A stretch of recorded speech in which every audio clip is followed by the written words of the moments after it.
के पास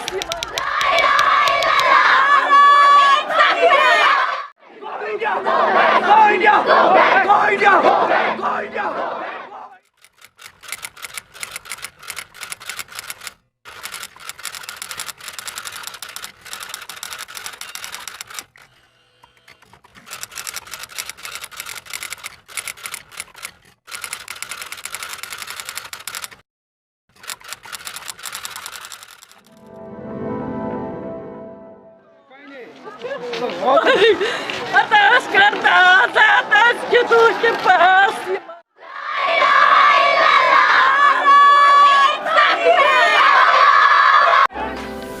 मेरा नाम पीर बिकारउल असलम है, राइट्स एक्टिविस्ट हूँ। मेरा नाम आकिब है, मैं एक लोकल जर्नलिस्ट हूँ।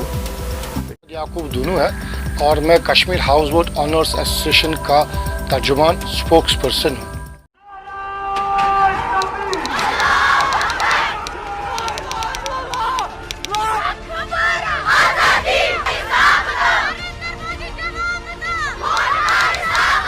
ये 370 महिला विरोधी भी है, दलित विरोधी भी है, आदिवासी विरोधी भी है और आतंकवाद की जड़ भी 370।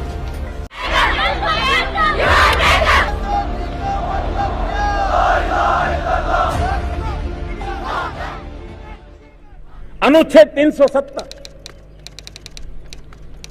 35A, आर्टिकल 370A, 370 और 35A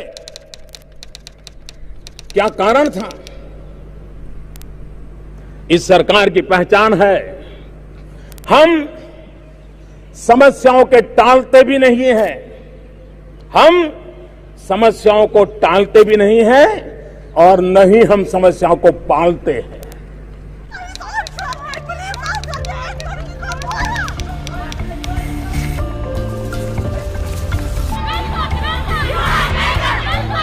मेरा ताल्लुक श्रीनगर से है, जम्मू और कश्मीर की जो कैपिटल है। 370 हटाने के बाद जो रीसेंट और इंस्टेंट इम्प्लीकेशंस हुई, उसमें जो हमें लॉसेस हुए ट्रेड और बिजनेस में, अभी तक का $100 बिलियन का लॉस हो चुका है। तो 370 हटाने के लिए जो डेवलपमेंट के वादे किए गए थे, ना वो वादे हमने देखे। जो कहा था कि अमन आएगा, वो अमन भी नहीं आया। तो ये जो खोखले दावे थे और वादे थे, सब झूठ था, आवाम को बेवकूफ़ बनाने के लिए, हिंदुस्तानी आवाम को बेवकूफ़ बनाने के लिए, ताकि जो बीजेपी का एजेंडा था वो उसको पूरा कर सके। जो नया कश्मीर आप बता रहे हैं, वो बशीर अहमद की लाश पे नहीं बन सकता, ना ही वो पीर महराजुद्दीन की लाश पे बन सकता है। यूनिलैटरल फैसले हमें मंजूर नहीं है। कल तक हम अपना फैसला खुद करते थे और आइंदा भी हम ही करेंगे। दिल्ली या इस्लामाबाद कश्मीरियों का फैसला नहीं कर सकते, चाहे वो डेवलपमेंट हो या मसले कश्मीर। कश्मीरियों को हक है कि वो अपनी बात रखें, यहाँ की डेवलपमेंट और यहाँ का फैसला हम कश्मीर खुद करेंगे और वो हमारा जमहूरी और आईनी हक है। कम्यूनल लाइंस पे आपने लद्दाख को लद्दाख बोध को और जम्मू के डोगरा हिंदू को और कश्मीर के मुसलमान को बांट दिया। आप चाहते थे कि भाजपा वो पार्टी है, ये वो राइट विंग पार्टी है जो कम्यूनल राइट्स और लिंचिंग में माहिर मानी जाती है। इनका यही काम है कि लोगों को मजहब के बुनियाद पे आपस में लड़ाए, और जम्मू कश्मीर को भी ऐसा ही बंटवारा किया गया है। आपको क्या मिला? जम्मू वालों को टोल प्लाजा, एक नया टोल प्लाजा मिल गया। आप लड़ रहे थे कि हमें यहाँ से टोल प्लाजा हटाओ, दूसरा मिल गया आपको। तो जैसा कि हम सब लोग जानते हैं, पूरी दुनिया से वाकिफ़ है कि ये 35 को जो है 1 साल मुकम्मल होने को है। तो ये बड़ी बदकिस्मती की बात है जो पिछले साल हमारे साथ जो नाइंसाफ़ी की गई, हमने कभी एक्सपेक्ट नहीं किया था कि हमारे साथ ऐसा कुछ होगा। तो हमारे जो है बुनियादी हुकूक हमसे छीने गए इल्लीगली तरीके पे। जो यहाँ का स्पेशल स्टेटस माना जाता था 35 से 370, उसको हटाया गया। यूनिलैटरली पार्लियामेंटेरियंस ने कहा कि हम ही जम्मू एंड कश्मीर की डिसॉल्व्ड असेंबली है और हम ही कॉन्स्टिट्यूएंट असेंबली भी है, क्योंकि कोई सरकार यहाँ थी नहीं, कोई इलेक्टेड रिप्रेजेंटेटिव्स थे ही नहीं। तो न कोई रिकमेंडेशन ली गई, न कोई सजेशन ली गई, खुद ही एक तरीके से इसको हटाया गया हमसे पूछे बगैर, या हमारे जो सदन में लोग थे, असेंबली में लोग थे, जो हमारे लोग इस पे जिनका हक था इस पे बात करने का, उनसे भी पूछा नहीं गया। आपने सेपरेटिस्ट तो छोड़िए, आपने मेन स्ट्रीम को भी नहीं, जो कल तक भारत माता की जय कहते थे और जो प्राउड इंडियंस थे कश्मीर में, उनको भी आपने बंद रखा। आज आप देखिए लद्दाख की हालत देखिए, 370 हटने की वजह से चाइना अंदर घुस आया और अभी चाइना नहीं मान रहा। इतनी कोर कमांडर मीटिंग्स फेल हो चुकी हैं, चाइना मान ही नहीं रहा है क्योंकि आपने यूनिलैटरली कंटेस्ट किया जो डिफरेंट क्लेम्स थे, तो चाइना भी अंदर आ गया। तो 370 से हमारी जियोपॉलिटिकल इम्प्लीकेशंस आप देखिए कितना मसला बढ़ गया, एक तीसरा फरीक बन गया जम्मू और कश्मीर के इस कॉन्फ्लिक्ट में, इस डिस्प्यूट में।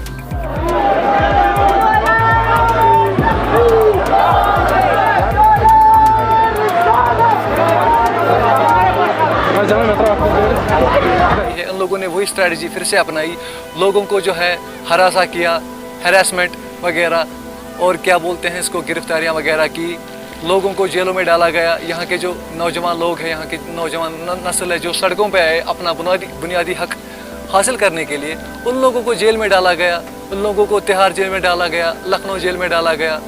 यहाँ की लीडरशिप है उनको कोलैप्स किया गया, उन लोगों को PSA लगाए गए। तो इकॉनमी तो एक साल से यहाँ पे डाउन ही है, एक साल से यहाँ पे जो है लॉकडाउन चल रहा है। पूरे वर्ल्ड में आपने ऐसा नहीं देखा होगा। अफगानिस्तान की हम बात करें, सीरिया की बात करें या मिडिल ईस्ट की बात करें, तो आपने किसी स्टेट में ऐसा नहीं देखा होगा कि एक साल तक कोई स्टेट जो है लॉकडाउन के अंदर रहा हो।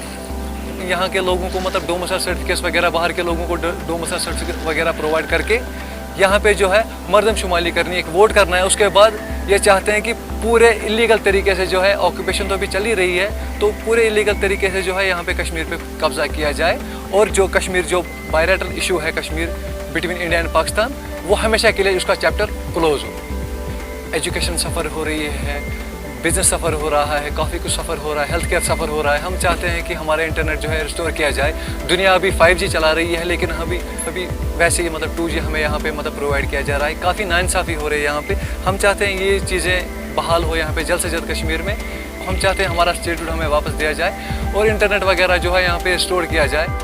कश्मीर चैम्बर ऑफ कॉमर्स की बात करें या उनका रेफरेंस या उनका जो तखमीना उन्होंने लगाया है, वो 40,000 करोड़ का नुकसान उन्होंने अपना एस्टिमेट दिया है गवर्नमेंट ऑफ इंडिया को। उसके बाद अगर हम अपनी तरफ अपनी इंडस्ट्री की बात करें, यानी ये टूरिज्म इंडस्ट्री की जो बात है उसकी बात करें, 5 तारीख से लेकर आज तक टूरिज्म वादी से गायब, डेवलपमेंट जीरो, मिजरीज जो लोगों में बेचैनी है या जहनी दिमागी बीमारियां जो बढ़ गई है, डिप्रेशन के नाम पे बोलिए या किसी और बीमारी के नाम से बोलिए, वो आज की तारीख में कश्मीरियों में ज़्यादा पाई जाती है। क्योंकि एक तो बेरोजगारी बढ़ गई, दूसरा जो हैंड टू माउथ लाइवलीहुड था जैसे टूरिज्म जिसको कश्मीर का बैकबोन माना जाता है, वो यहाँ इस वादी से गायब हुआ। अगर मैं कहूँगा जब से हिंदुस्तान आज़ाद हुआ है तब से लेकर आज की डेट तक हमने इतनी सबसे वर्स्ट सिचुएशन कभी अपनी ज़िंदगी में विटनेस नहीं की है जितना हमने इन 12 महीनों में विटनेस किया है। अगरचे बाकी रियासतों में मार्च के बाद लॉकडाउन हुआ और वो लॉकडाउन से उनकी ज़िंदगियाँ उथल पुथल हुई, लेकिन कश्मीर में 5 अगस्त से नहीं बल्कि 2 अगस्त से ही हमारे यहाँ लॉकडाउन का ऐलानात किया गया और तब से लेकर हम लॉकडाउन में ही है।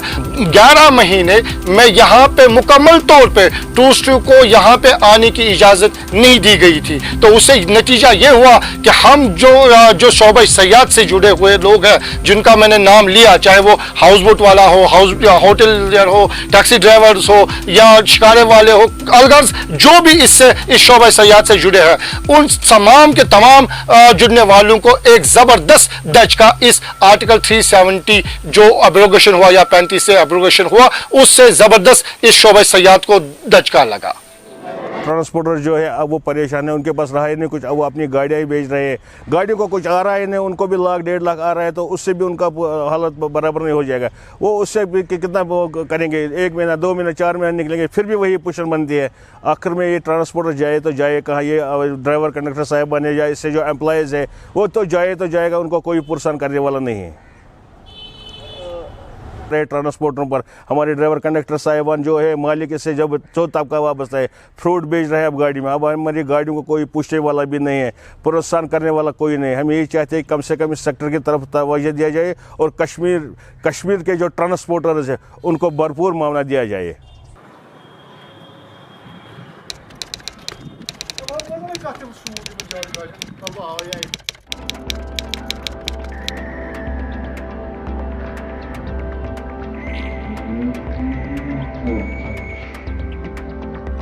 न्यूज़पेपर के साथ काम कर रहा हूँ और श्रीनगर बेस्ड रिपोर्टर हूँ। जो मीडिया फ्रेटर्निटी के जितने भी लोग हैं उन्होंने बहुत सफ़र किया है। मतलब फीड भेजने में भी प्रॉब्लम होती थी, इवन फ़ोन कॉल करने के लिए, मतलब तब से लेकर, आपको भी पता है, आप भी इसका हिस्सा हो, तब से लेकर आज तक हम यही मसला है कि अभी तक सरकार 1 साल पूरा होने को आ रहा है, अभी तक इंटरनेट को बहाल नहीं किया गया। ये बदकिस्मती है। अगस्त 5, 2019 को भारत के ज़ेर इंतज़ाम जम्मू व कश्मीर में आर्टिकल 370 और 35A को हटाया गया। ये आर्टिकल जो एक ब्रिज की तरह जम्मू व कश्मीर और हिंदुस्तान के दरमियान काम करता था। आर्टिकल 370 और 35A को आज 1 साल पूरा होने को है।